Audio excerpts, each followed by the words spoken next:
Thank you for joining the Hi. Literature Festival session today. We are honored. Yeah, my question is to Prashant Vaze. I think I relate more to his work. Uh, firstly, uh, tell us about a bit about Greenhouse Think Tank, Prashant, and also about your book, Economical Environmentalist. They sound very interesting.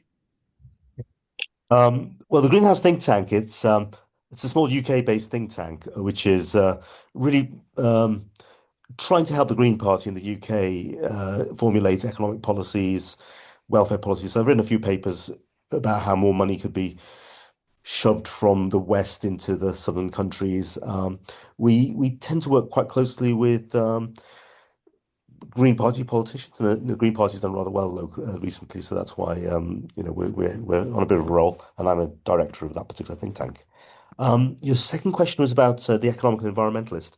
I think I wrote that probably about 15 years ago, but that's a non-fiction book.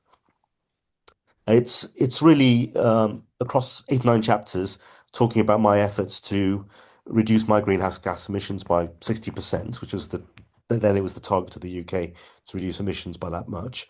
And I mean, professionally, I work as an environmental economist. So I used to work as a civil servant in the UK, various ministries. And one of my roles was to try to develop a marginal abatement cost curve for the UK economy, so work out exactly how much it will cost for Britain to fully decarbonise.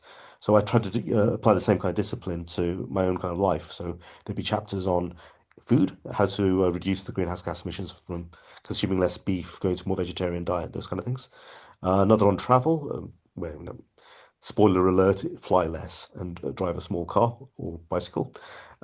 Heating the home, and that was just the trials and tribulations of um, trying to insulate a house, which is a Victorian house, with the very tough regulations around preserving character, heritage, all that kind of stuff. And then I also got married that year, so I was trying to do a low carbon honeymoon. So it was just general cost benefit analysis on particular decisions that people can make in the UK. It's still relevant, even though it's about 15 years old. So some of the advice will have changed a bit. So, for an economist, is it easier to write fiction or is it difficult to write fiction? I Climate wanted to be a yeah. I wanted to be a writer way before I wanted to be an economist. I fell into economics. So I think the question is really, is it easier for a writer to become an economist or not? I don't know. But you do see a lot of writers, especially in science fiction, are people with a scientific background. So my own background was in biochemistry and biology. Thank you. Thank you.